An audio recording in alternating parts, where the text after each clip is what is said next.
আসসালামু আলাইকুম।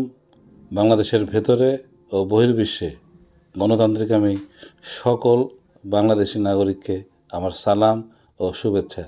আমি মোহাম্মদ আরিফুর রহমান দোলন ত্রয়োদশ জাতীয় সংসদ নির্বাচনে স্বতন্ত্র প্রার্থী হিসেবে জাহাজ প্রতীক নিয়ে নির্বাচনী ময়দানে আছি।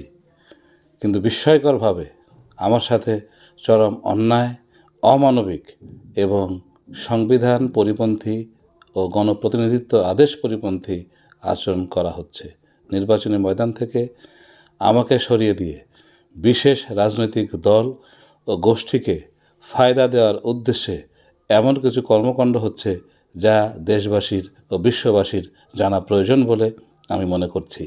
আমি আজকের পরে আরও বিস্তারিত আকারে সারা পৃথিবীর এবং বাংলাদেশের প্রত্যেকের নজরে ডিটেইল বিষয়টি নিয়ে আসব। আপনারা আমার জন্য সবাই দোয়া করবেন এবং আপনারা এটুকুন জেনে রাখুন, যে প্রক্রিয়ায় আমাকে নির্বাচনী ময়দান থেকে সরিয়ে দেওয়ার ষড়যন্ত্র চলছে সেটি কোনোভাবেই বাস্তবসম্মতও না, আইনসম্মতও না।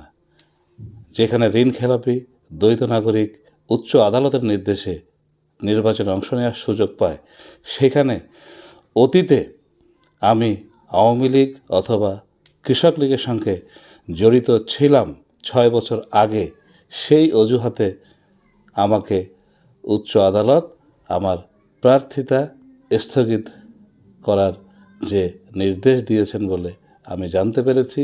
আমি সেই বিষয়ে আপনাদের সকলের দৃষ্টি আকর্ষণ করছি। জনৈক জুনায়েদ হোসেন যে রিট করেছিলেন উচ্চ আদালতে, হাইকোর্টে, সেই রিট প্রথমে খারিজ করা হয়, পরবর্তীতে তিনি লিভ টু আপিল করেন। চেম্বার জজ ফুল কোর্টে আপিল বিভাগে যে শুনানি করেন, সেই সেটি শুনানির জন্যে গৃহীত হয় এবং আমার প্রার্থিতা স্থগিত করার সিদ্ধান্ত হয় বলে জানা যায়। এই বিষয়ে আমি বলতে চাই যে দেশের প্রচলিত আইনে এটি করার কোনো সুযোগ নাই। একটি দলের সদস্য হওয়ার কারণে সেটি যদি অপরাধ হয়, তাহলে বাংলাদেশের কোটি কোটি মানুষ আজ অপরাধী। আপনি আওয়ামী লীগ করতেন অথবা আওয়ামী লীগকে সমর্থন করেন, অতীতে আওয়ামী লীগের কোনো কর্মকাণ্ডে ছিলেন, তাদেরকে কি ভোট দানে বিরত থাকার জন্যে কোনো নির্দেশ দিচ্ছেন?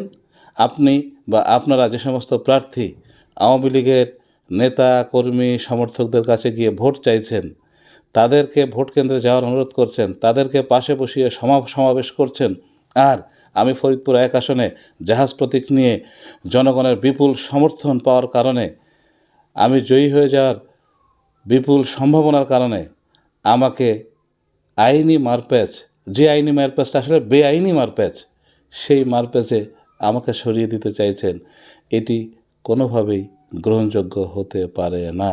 আলফাডাঙ্গা, বলমুড়ি এবং মধুখালীবাসী এই অন্যায়, এই জুলুম, এই নির্যাতন কোনোভাবেই মেনে নেবেন না বলে আমি বিশ্বাস করি এবং গোটা বাংলাদেশ ও বাংলাদেশে যে সমস্ত নাগরিক বহির্বিশ্বে আছেন, আমি মনে করি এটি তাদের সবার কাছে এমন একটি দৃষ্টান্ত হয়ে থাকবে যে আগামী নির্বাচন একতরফা, সাজানো এবং পরিকল্পিত যে হতে চলেছে, আমার প্রার্থিতা স্থগিত হলে সেটি একটি জলজ্যান্ত উদাহরণ হয়ে থাকবে। আরপিওতে যে আইন আছে, আরপিও অনুযায়ী আমি একজন বৈধ প্রার্থী। দেশের যে সংবিধান, সেই সংবিধান অনুযায়ী আমি একজন বৈধ প্রার্থী। অতীতে আমি কোন দল বা মতের সমর্থক ছিলাম, সেই কারণে আমার প্রার্থিতা স্থগিত হতে পারে, এটি কোনোভাবেই আইনসম্মত নয়।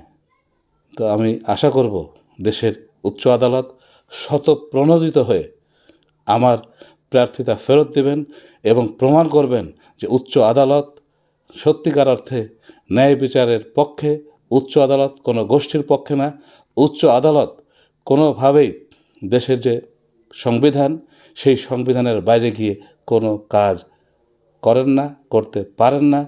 সাধারণ মানুষকে আমি এটি আরও ভালোভাবে জ্ঞাত করতে চাই যে ফরিদপুর 1 আসনে আমার বিগত দিনের যে সামাজিক কর্মকাণ্ড, সেই সামাজিক কর্মকাণ্ডে ভীত হয়ে আজকে কোনো দল বা প্রার্থী তারা মনে করছে তাদের পরাজয় অনিবার্য যদি আমি নির্বাচনী ময়দানে থাকি। আমি অবিলম্বে আমার প্রার্থিতা ফেরত দেওয়ার আবেদন জানাচ্ছি, অনুরোধ করছি। আর সেটি যদি না হয় তাহলে ফরিদপুর 1 আসনের মানুষ নিশ্চয়ই উপযুক্ত সিদ্ধান্ত নেবেন বলে আমি বিশ্বাস করি। আমি সবাইকে ধৈর্য ধরার অনুরোধ করছি এবং আরও কয়েকটি দিন পর্যবেক্ষণ করে আমরা পরবর্তী সিদ্ধান্ত গ্রহণ করব, এটিও আমি আপনাদেরকে জানাচ্ছি। সবাই ভালো থাকবেন, সুস্থ থাকবেন।